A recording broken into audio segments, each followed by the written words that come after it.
Good afternoon, everyone. Thanks for joining us at the Tax Increment Finance Joint Review Board. We're going to call this meeting to order at 3:04 p.m. By myself. We'll do an introduction of JRB members. First, starting off with Mayor Diane Marlin. At this point, I'll go through the different organizations that we have involved, just to make sure I have the correct person who will be voting on anything today. So who was our representative for the Urbana School District? That's me, Paul Pulaski. Thank you. Urbana Park District? That would be I, Michael Walker. Thank you very much. Champaign County Forest Preserve? They're not here yet. Okay. Oh, no, Tim. All right. Champaign County? I'm here. This is Darlene Kleppel. Thank you. Champaign Urbana Mass Transit District? That's me, Michelle Wright. Thank you very much. Parkland College? They're not here yet. Okay. Cunningham Township? That's me, Wayne Williams. Thank you. And our public member? Actually, Michelle is going to serve as our public member instead of Mass Transit. So, but we'll nominate her in just a minute. Okay, so just asking, are we going to have a public vote by the Mass Transit? No, they're not represented. It'll just be a public member now. Okay. All right, and I will put Michelle Wright for our public member. Okay, thank you. At this moment, for the selection of the public member by majority vote, can we have a motion for a nomination, please? I think you're muted, Darlene. This is Darlene. I'd like to motion that we appoint Kim Gollins to be the public member. Kim hasn't clicked on yet, so could we nominate Michelle Wright? We could, oh, just for this meeting? Sure. Yes. I would like to nominate Michelle Wright to be the public member for this meeting. Seconded. Seconded by Paul. Thank you very much. For that nomination, we'll have a quick roll call. I can just have an aye when you hear your organization being called. Champaign County? Aye. Champaign County Forest Preserve? Not present. Okay. Champaign Urbana Mass Transit District? You just said not present. Cunningham Township? Present, or I'm sorry, yes. Thank you. Parkland College? No representation. Public member? Michelle, please. Or would Michelle be able to actually give a vote on this? No. Right, okay, so she should have been. Okay, Urbana School District? Aye. Thank you.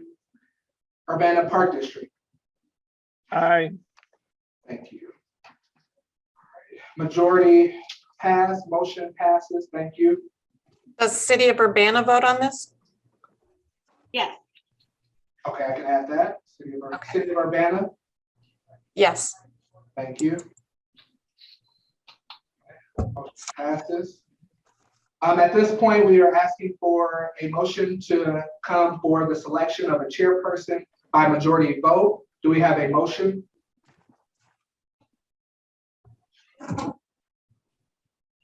I would nominate Mayor Diane Marlin to serve as the chair. I'll second that. Thank you very much. And just a quick roll call for that vote. Once again, just an aye will be necessary. Champaign County, Aye. Cunningham Township, Yes, public member, or excuse me, Michelle, Aye. Urbana School District, Aye. Urbana Park District, Not Aye. present. Oh, good, sorry. City of Urbana. Aye. That motion passed. At this time, we did not get anyone to come on for the Forest Preserve, Mass Transit, or the or Parkland, correct? Correct. Okay, perfect. Correct. That motion does pass. Now we will be moving on. We're asking for everyone to review, had an opportunity to review the minutes. Hang on, Darius. Now Mayor Marlin takes over. Oh, perfect. Okay, so I have before me the agenda for Thursday, February 24th, 2022, and this is the City of Urbana Tax Increment Finance Joint Review Board. We actually need to call the meeting to order now, correct? You can't officially, Darius called it to order at 3:04. Okay, and we've Right. introduced the members. I'm looking at the agenda. We selected the public member, we selected the chairperson. Next up on the agenda is review of the minutes. Is there a motion to approve the minutes from the Tuesday, February 2nd, 2021 meeting? So moved. Second, Darlene. Moved by Wayne, seconded by Darlene. Any corrections? Substantial. Okay, could we have a roll call vote, please? Champaign County, Yes. Champaign County Forest Preserve, Mass Transit District, Cunningham Township, Aye. Parkland College, our public member, Michelle, Aye. Urbana School District, Aye. Urbana Park District, Aye. City of Urbana. Yes, that motion passes. Next item on the agenda is the public comment. I'm going to check to see if we have anyone waiting. We have Jing and the camera operator. Does anyone wish to address the joint TIF review board? Okay, seeing none, we'll move on to overview of TIF activities and projects. Okay, that's me. I'm gonna share my screen. Okay. Good afternoon. I'm Steph McMahon. I'm the Economic Development Supervisor and the TIF Administrator. And there was a copy of my report in the packet that is online. So I'm just going to go over a couple of, I'm going to go through that report. So for people who are new to TIF, tax increment financing is a tool used by local governments to fund economic development. The revenues for TIF are come from an increased assessed value in property due to improvements that the city makes. And that's started from a base amount, and that tax increment adds to a new EAV, which is then deposited in a special account and used for economic development.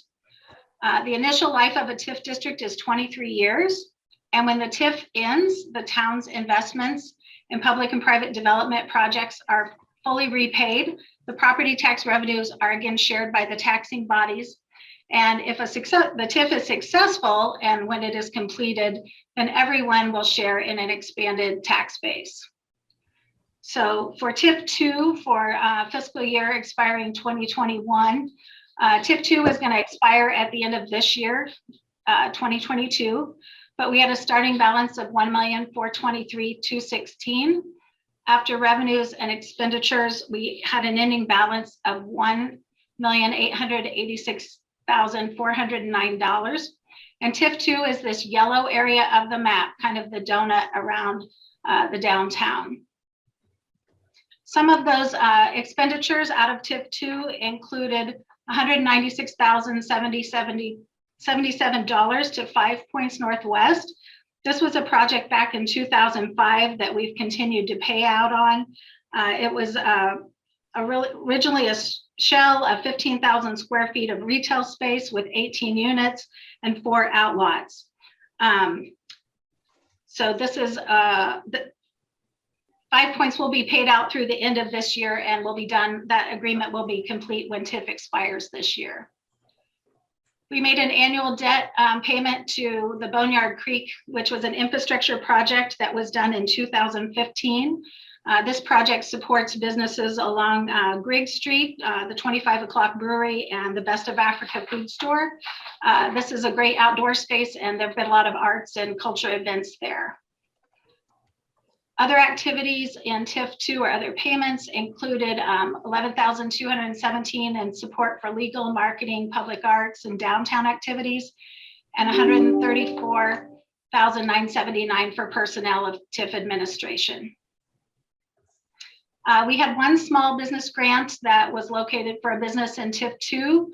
This was Cellular Land. They're located at 5 on Cunningham in the little mall behind Walgreens, and they received a $3,000 business startup grant in February of 2021. So kudos for them for starting in a pandemic. Moving on to TIF 4, which is outlined in the map by the purple boundaries.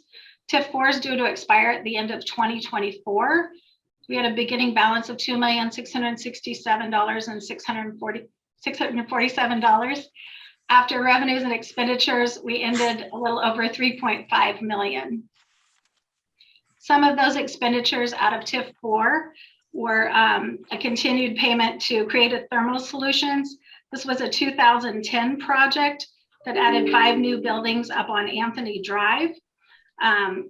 The city made its final payment of $53,770 to Creative Thermal this year. So that development agreement is complete now. Also in TIF 4, we paid out $127,145 to Napleton Automotive. This was a project that started way back in 2001 and was reassigned in 2015. This has been a great development for the community, and we have one payment remaining for a half of year in fiscal year 2022. So this agreement is just about complete also. Last year we had the final payment for the JXE Enterprises, which is the Peterbilt development on North Cunningham. They received $25,000 as part of a TIF RIP, which is a redevelopment incentive program where we score the businesses and they receive up to 20% of reimbursement on eligible costs up to a maximum of $25,000. So this has been a great project to really clean up that first lot in on North Cunningham. There was a payout to Urbana Park District for $153,980. This is part of an annual intergovernmental agreement. And a payment of $135,709 that went to Urbana School District for vocational training. And all of these are TIF eligible expenses, of course. Some other activities that or payments that were made out of TIF included a small amount for legal and marketing and $132,000 for administrative. And moving on to Central TIF, which is the Excuse me, center of, Stephanie. yeah, I'm sorry. Here on the slides, it said the expiration of TIF 4 was in December of 2024, but in the handout, it says 2025. I just wanted to make sure I knew which one it was. okay. I will confirm that in just a minute. I'll go back and look unless someone else on the call knows for sure. Yep, let me check on that. I wish I could tell you off the top of my head.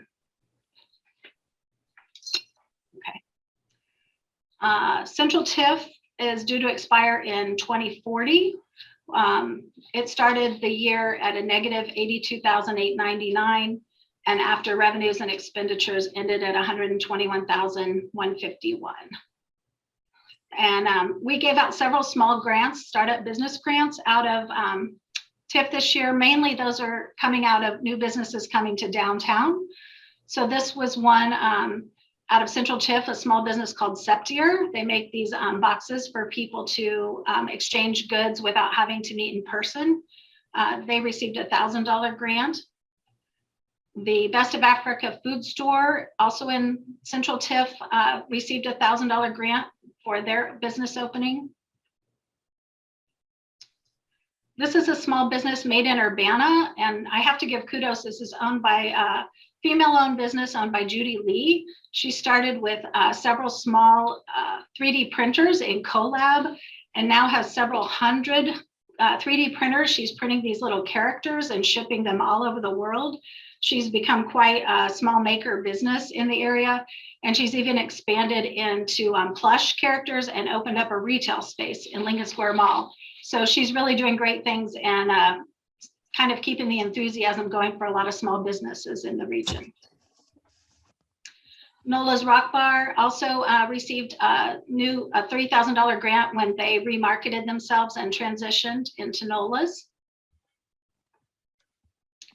Rooted Intuition is a small business in the Independent Media Center. This is a massage therapy and life coaching business that received a startup grant. Melanin Lighthouse is another small business that does comedic yoga for holistic health, also located in the Independent Media Center. El Paraiso is a new restaurant that opened in Broadway Food Hall and also received a grant. Reg Cakes received a small grant, and this is a great little business. They're located in Lincoln Square Mall. It's a gluten-free bakery. And this is the first business to grow into a brick and mortar from our farmers market. The owner, Regina, started as a vendor at the market for several years and grew to a point with that customer base that she was able to expand, and she's doing a great little business. Last year, Bunny's did an expansion by doubling their dining room space. So they were the recipient of a $25,000, again, TIF RIP, redevelopment incentive grant. Plus, they also received a business development and opening grant. And I've heard they're doing gangbusters with all that extra space, which helped them get through COVID. We paid out 2 payments to Lincoln Square Mall, and these were for improvements made on projects in 2019 and 20 that hadn't just been closed out yet. The $19,595 was for renovating spaces for Pass, Races, Casa, The Place, and Elliott Counseling, who subsequently has moved. And then the second payment of $62.92 was for renovations for the Idea Store when they came into the mall. So we gathered all the paperwork and were able to close out that paperwork during fiscal year 2021. A continuing project is the Cohen Building, which is right downtown. It's a cornerstone, beautiful historic building that Dan Maloney is renovating. We made a payment of $53,000 as part of their phase 2 of the project. There will be additional payments on this project, but the city did redo the redevelopment agreement. We revised it because of a failure to commence on portions of the project. Good news is that Sakura, their tenant restaurant business, is now open and doing very well. We expect to have a ribbon cutting there very soon. So if you haven't been to Sakura, check it out. And there is other space available for rent in this building, both upstairs and down. Dan is looking for tenants. So hopefully he will be adding more users to this space. Some upcoming projects that were successes this year. We haven't made a payment, actually on 200 Vine, this is a great success story with the first retail or housing project in downtown Urbana in Mayor, 15, 16 years now. They have a redevelopment agreement with the city, and we're gathering paperwork on that, and you'll probably see a payout on that sometime in fiscal year 22. Fish Alley is a building owned by Betsy Hunter in downtown Urbana. Last year or the year before, she had renovated the upstairs into living space and did a great job. And now she's focusing on the downstairs renovation of this historical building and hopes to open a cafe of some sort. So we're working with her now, and she's wading through the slog of building materials and contractors and all of that. So we hope to see that project done and open this summer. Of course, the big project everyone's watching coming up in Central TIF is the Royer Hotel. Construction started officially July 1st, 2021, and they are on schedule to be open at the end of this year, December 31st. So I was just told today that model rooms should be ready by the end of March. They did have a slight delay in getting furniture as everything is delayed. Here are some pictures that he shared with us, renderings of what the inside of the building will look like when it's all done. So it's going to be beautiful how they're bringing it back to the historic, but also updating it to new modern design and color. I know several of the pieces and carpets were even custom designed and ordered. So we're working hard to put together plans to welcome visitors to the downtown who are coming to Hotel Royer for events and to spend the night. Some final small payments out of Central TIF included $91,000 for legal marketing, public arts, $3,100 for personnel services, and almost $3,000 to update a market study for the Hotel Royer. And these are just some art pieces that our arts department put together. And finally, TIF 1 that is closed started with a balance of almost $85,000, and after revenue and expenses has a negative balance of $85. So that kind of closes out that, and I will get the answer on when TIF 4 officially expires. So does anybody have any questions about that report? Well, I think obvious are all likely very interested in what happens at the closing of TIF 2 and whether it has additional obligations. I mean, you paid out $900,000 plus in debt service. Is that debt totally serviced now, or there's some ongoing expenses?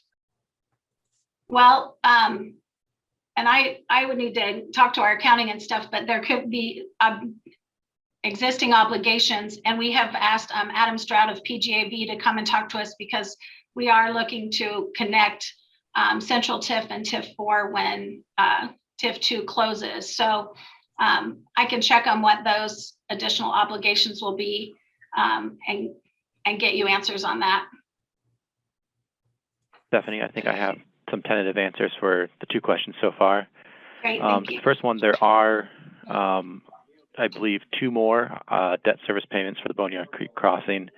So a lot of that balance will be for those payments. And then with regard to the TIF 4, when it ends in the end of the calendar year 2024. But TIF expenses through the end of the year are eligible TIF expenses. So you get a year of the money following that you can still spend on TIF expenses if they occurred in that year. So then you get the 2025 where you can make expenditures for things that happened in 2024. So the official date is 2024, but there is some lag time after that where you're still making payments and obligations for the TIF after it expires. Thank you, Will. Darlene? I just had a question about the hotel project. Is there a time frame moving forward on that? What we know now is they're working away on the interior. We're hoping to see exterior work as the weather changes, but they are scheduled to be open by December 31st, 2022. So this December, Great. if not sooner. We hope sooner, but we'll take the end of the year. Wayne? For TIF 2 that ends this year, what are the outstanding obligations? That's what Will just mentioned, that there are at least two more payments to Boneyard Creek debt. I thought that was 4. And then are you planning to transfer the balance enough to pay the 2 debt service payments? Or will there be anything left over? And if so, are you planning to transfer that to some of the other TIFs or distribute to the taxing bodies? I can't answer that question. Maybe Will can. Well, the money in TIF 2 pays for the Boneyard service, the Boneyard Creek debt service. So those 2 payments are for that. With regards to, after those payments, if there's a fund balance, is that fund balance transferred or distributed. I don't think there's been a final determination, but since, given the previous question about the hotel is will be a general obligation bond that's being issued to pay for those payments. And so, given the first couple of years as puts the TIF and the city at risk for that incentive, there's a benefit to keeping some of that fund balance, in the case that, in the very worst case scenario where something goes wrong and payments are short, that fund balance would allow that to happen, given the fact that the central TIF, doesn't have a lot of other increment generating properties at this point yet.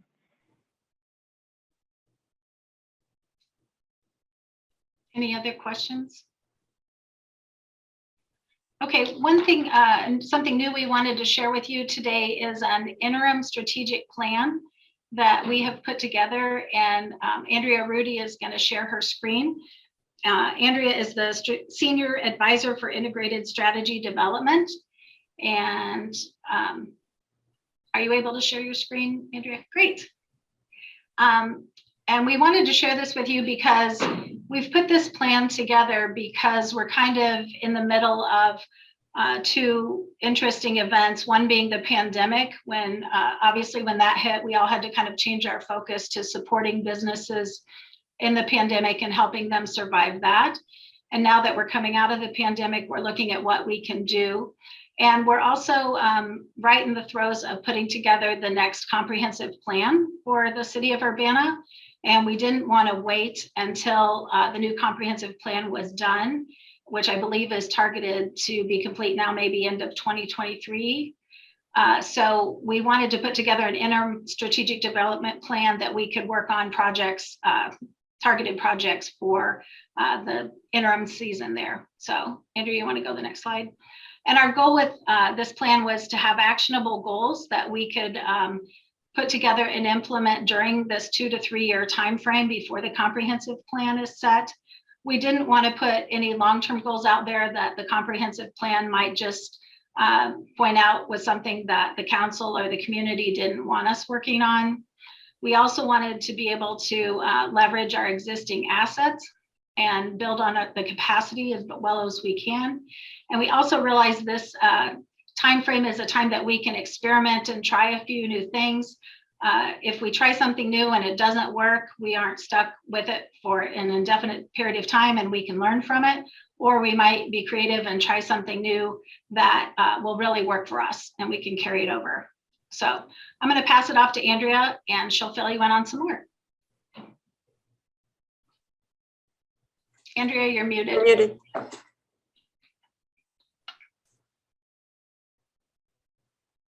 There we go. Thanks, Stephanie. What we'd like to start out with is just kind of familiarize yourself with information you're probably already aware of by identifying Urbana's business corridors. And you can see in the orange, the Cunningham Avenue corridor that goes on both sides of 74, Vine Street and Cunningham. 5 Points District, which Stephanie's already mentioned some of the activities there. We also have our downtown business district, the University Avenue corridor, which extends into campus, the Philo Windsor Road corridor, and then the Pines, which is a retail development at the corner of Windsor and Philo. Also thought it might be interesting to look at land use in Urbana, and you can see the different color coding here of what primarily is our land use in the city of Urbana. I will point out that over 25% of the land in Urbana is tax exempt. So something I think we're all familiar with based on the bulk of the university being housed within the city limits of Urbana, the county facilities, schools, churches, those would all comprise that, and our not-for-profits, the hospitals would all comprise that not-for-profit area. So we'd like to cover some of the recent successes in Urbana. Steph's already covered Hotel Royer. Excited to see that happen. Some of you might have been at the ceremonial groundbreaking that we had on October 6th inside Lincoln Square Mall. The Gather facility is a mixed-use development at the corner of Lincoln and University Avenues. It also has some extended stay units. I encourage everybody to go there. If you've not been to Bake Lab, the pastry shop there, it's awesome. The Vine Street Apartments, which are just north of the city building. This is a sub 4 development, which is also Green Street Realty. If some of you aren't familiar, it has a townhouse home style. So they're 2-story units, 2 and 3-story units. When we had the walkthrough after for their grand opening, all of those units were already occupied. They'd already been leased. So it's been real popular, serving both professionals, young doctors, young professionals, as well as some grad students. So it's definitely not a student housing project. Another one that I don't think we covered except for Socorro, the Cohen building at the corner of Race and Main Street. Some extensive renovations have happened there, and it's great to see the historical elements that are being brought back to life. Socorro Restaurant is the first new tenant in that building that has just recently opened. They're planning a grand opening here in the next couple of weeks, so you'll be seeing that. But the ground floor has lease space available, and there's existing office space on the second floor that has some lease space available as well. Excuse me. The Den, another mixed use student housing development, is on the corner of University and Lincoln at 1007 West Lincoln. So another development, and it also is fully leased as well, but the retail on the first floor is still available there. So we wanted to identify our priority areas, as Stephanie had mentioned, areas that already had resources there that we could take advantage of, that we could act quicker on and be able to promote immediately. One of those being the Windsor, what we're calling the Windsor Road Emerging Business District. That's really Philo Road at Windsor, and then Windsor to the east of Philo Road, that area. So everybody, I think, is familiar with the Meyer store there. The Meyer does have some outlets around that. I've got a slide that goes into that specifically, but the Pines is a retail development by the Atkins Group at that corner. And why this is an area, a priority area for us. It already has a successful anchor that we talked about, also has a great commercial area in the Pines. I think the Pines is fully leased except for one building in that area. And then the adjacent medical offices that are there. Carl and Christie both have facilities. There's some ancillary doctors' offices, dentists, et cetera. And we think we can build upon that cluster that's already there. It does have underutilized infrastructure, we feel, and we really feel like fully built out, it will really be in it, bring in revenue for the city of Urbana, and that's really what we're looking at. Desired outcomes, of course, we want it to serve the local population. As many of you know, Stone Creek is now really taken off after the purchase by the university, by the foundation there. We're starting to see a lot of development, and we might have some permit numbers on that stuff. I don't know if you've got that available. You might chime in if you know that. Continued residential growth around that area. You know, we've got South Ridge, Myra Ridge, Yankee Ridge is nearby, Stone Creek, Savannah Green, all of those surround that area. And it has tools already available in that district. And Steph, I might have you just talk about the different tools that already exist that we can use for that development. Down in Windsor Road? Yes. Okay, that's just in the enterprise zone, and we'll be talking a little bit about enterprise zone in just a minute when that meeting starts. But through the enterprise zone, businesses can receive sales tax exemption on building materials, qualified building materials, and property tax abatement for 5 to 7 years, depending on the size of their project and or number of jobs created. Mm-hmm. And then we also have, for the residential side, the Think Urbana program, which has been very successful as well this past year. So capitalizing on that, I know the Stone Creek homes, we've had several applications, and Steph manages that program as well. The next priority area, we have 3 total. The second one we're identifying here is Cunningham north of I-74. This is a snapshot that just shows you where the Farm and Fleet is currently located, and Napleton's, and we'll go over some of the available sites that are there for future development. Some of you, or I think almost everybody's aware of the Rantoul Regional Sports Complex that's just north on Route 45. Many of us have taken a tour of that. The needs up there are for hotel rooms for everybody that's attending those events. They've told us they need 800 rooms on the weekends for the folks that are participating in events there. And of course, Rantoul doesn't have that much supply. They're building another hotel, and I think that'll only give them 200 rooms. So we see this area north of I-74 there as not only for maybe a future hotel, maybe a travel plaza to serve I-74 as well as that other traffic, and really to be a destination for entertainment. So we're looking at other entertainment venues that we could attract to that area. Steph, you might talk about the hotel market study that's underway for that area.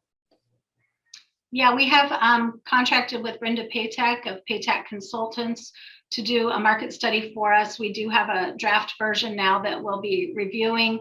And our goal with that is to have her help us identify brands of hotels that would be family friendly, that we could gain some of the market share from the Rantoul Sports Complex.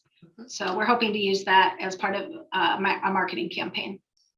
And the properties that are in that area, it does fall into the enterprise zone. And we're looking at maybe revising the TIF RIP program as well. And that's something we can talk about later. The next area is downtown Urbana. I'm sorry, I skipped a slide. So we have what we've identified as an inner core, and that's in that blue shaded area. And then if you can see the red outline, that's the boundary of what we're calling the outer core of downtown. And so you can see the boundaries there. But as all of you know, we were always trying to work on our downtown area and make it a destination. And now with the Hotel Warrior, we're going to really see a lot of that come to fruition. And what we want to do is create an area that's vibrant, not only to appeal to the visitors that are coming and staying at Hotel Warrior, but of course our residents alike. And many of our arts and culture activities already take place downtown. We're looking to have other businesses that support that element. We need more dining options. And this past year, as you saw from Steph's presentation, we've seen several new eating establishments open, especially in Lincoln Square Mall, now with Sakura. So we're starting to see some of that happen. But we really want to really encourage as much growth and development as we can in downtown. And we'll talk about some of those properties that fit into that. So now we'd like to talk about just opportunities in those different areas. So in the Windsor Road District, I mentioned the Meijer store, and that's what's in this white box. That's the existing store. But the surrounding outlots are available for sale. And Meijer hasn't really actively advertised those. We've been talking with them. And so we've been sharing information with the Champaign-Urbana brokers, commercial brokers, to let them know that yes, Meijer is definitely interested. We've shared information with Meijer on what's happening at Stone Creek and what's available along that area. So getting them excited about, hey, we'd really like to maybe start marketing these and provide a different conveniences for the residents that live out there. Along Windsor Road, we've identified there's 3 properties that you can see a purple and green and blue stars there. This is available land. The purple star, that Rose Farm tract, that's a residential zoning. I believe that's multi-use or multi-family residential zoning. The green area is business zone B3, and the blue, which is they're calling it Myra Station, that is also B3. And so we've got roughly maybe nearly 40 acres that it's available along East Windsor Road to develop. This corner here that's right next to the entrance to Stone Creek, that would be High Cross Road, Route 130 in Windsor. So that's the boundary that's shown here in this diagram. Opportunities on North I-74. There is an estate that has 5 parcels, and those are designated here. It comprises just about 26 acres. It goes starts at Route 45 and goes to the right there. We do have some interest in 2 of those parcels, and the city is working with the potential buyer on those. Then there's two large parcels that are really at the corner of Route 45 and 74, and that's over 26 acres too. That's where we're thinking that would be a good location for a travel plaza, a hotel, but we also need those other amenities surrounding those types of activities in order to attract those buyers. Also on North 74 is the Farm and Fleet has outlets, almost 7 acres, and they're fronting Airport Road and Route 45. The only requirement that they have, or the only thing that they've told us, is that they don't want anything that's going to compete with the products that they sell. So probably not a tire or muffler store, because they do sell those products, but they're successful in other areas in attracting different complementary businesses. And so we want to work with them on that. And then downtown Urbana, many of you are aware that the Save-A-Lot store has closed. That was a Neiman Foods store. It is about a little less than 3 acres. It fronts Broadway, but the backside of that structure also fronts Vine Street. So we really feel like this is a great property. It has TIF, or Steph, I may have you talk about what the incentives, because this one has a unique potential incentive that could go with the property as well. Yeah, this property is in TIF and the enterprise zone, so it could get the sales tax exemption, and then potential TIF dollars depending on the size of the project. Also, our grants department believes there could be grant funds there, potentially up to around 800,000 for housing, which we wouldn't mind seeing a mixed use housing development there. It's in a great location with bus service and access to the downtown. So this is one we'd really like to see a good use put to this building. And we've been in frequent contact with Neiman Foods about that, sending them leads, as well as them keeping us posted on what activity they've seen on that site. So we really expect this one to get probably sold, I would think, Steph, probably in the next 6 months, because there's been a lot of interest in that property. And then this is outside of a target area, but because it's such an extensive piece of property, we wanted to share this. Menards had purchased ground both on the east and west side of High Cross Road. And you can see the Walmart building there, so you can put it into perspective about where it's at. So we're south of 150. It was the intention at one time to build a future Menards store there. We're in talks with them now to see what their plans are, because they've had this for a while, and through the pandemic, things have been put on hold many places. So we're working with them on that, but they have some outlots as well surrounding the Menards store. And then on the east side of High Cross, they had purchased ground at the time. I think there was some talk about some residential development there, but none of that's taken place. There's no infrastructure. That's why it's not in our target area, because it would require some extensive infrastructure to accommodate whatever would take place at that site.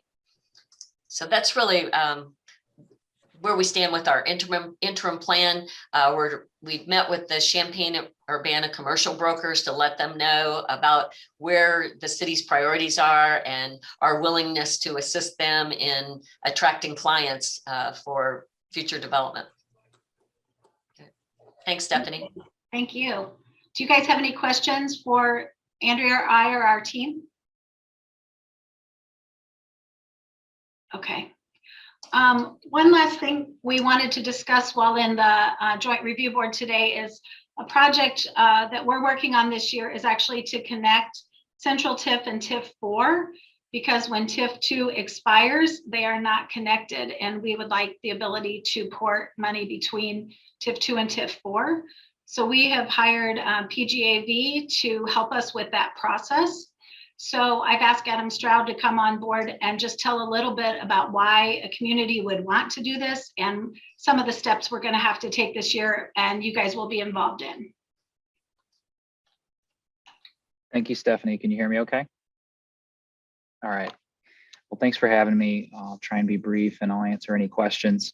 First of all, I want to back up Will with the answer on the expiration date for TIF TIF 4. No. Yeah, TIF 4. I looked up the ordinance and we're good on that. I concur with that. So in terms of why a community would want to connect to TIF districts, well, there's the ability in Illinois to transfer funds between TIF districts to help for pay.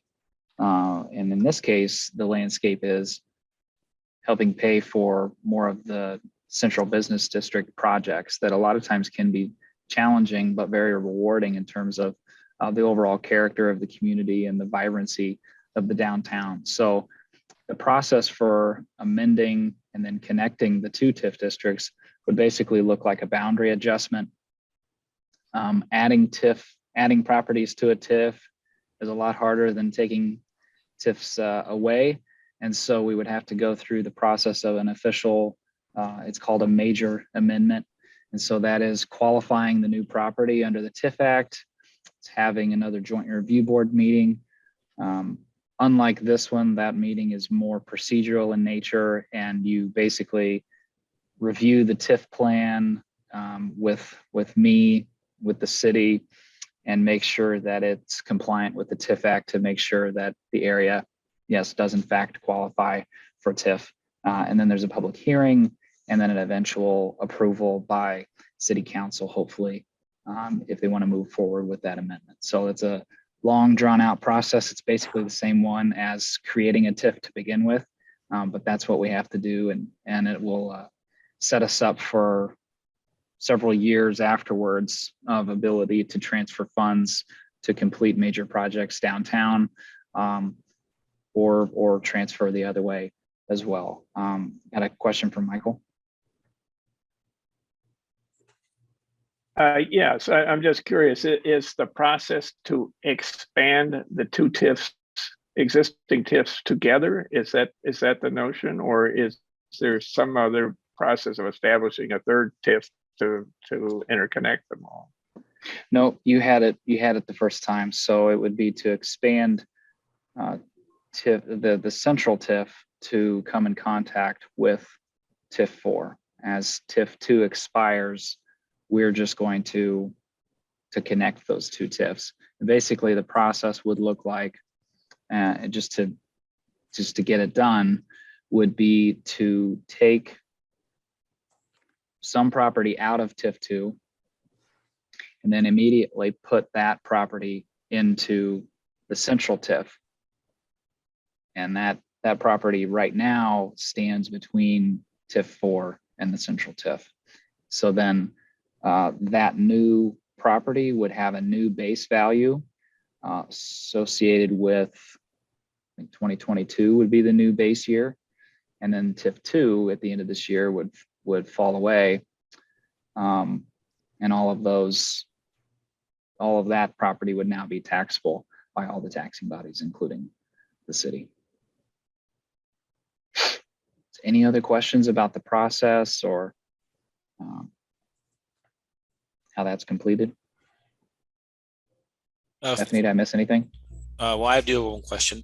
Do the individual taxing bodies have to vote on changes to boundaries if they're merged, or is that just the review board that does that?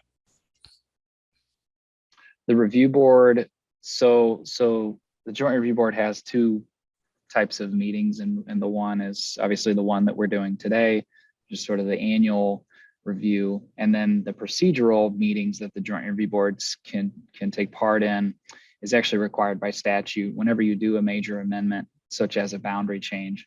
And that's what we're talking about here. The taxing bodies that overlap that particular property would be called together to review. And basically the decision, this is by statute, has to be made based on whether the amendment that PGAV would create complies with the TIF Act. So does the land qualify? Have the appropriate notices been sent? Those sorts of things. So you say yes or no, city council, the joint review board agrees or disagrees with this, the compliance with the TIF Act. I got it now. All right, thanks. Okay, no problem. Any other questions about that process? So as we move forward with that, you will be hearing from us more on future meetings. It's about a 3+ month project process that we'll be going through. So watch your emails and mail. There's a lot of steps we have to take that Adam will be guiding us through. So thanks, Adam. Appreciate you Yeah. coming on. No problem. Thanks for having me. It was exciting to hear all the projects that are going on. That's really cool. Thanks. Okay, last item on the agenda is comments and questions for staff.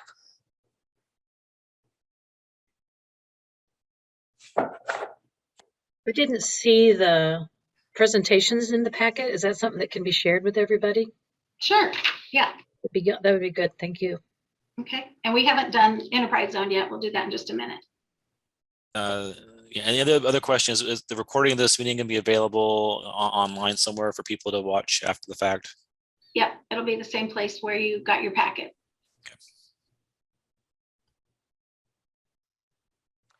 Okay, any other questions?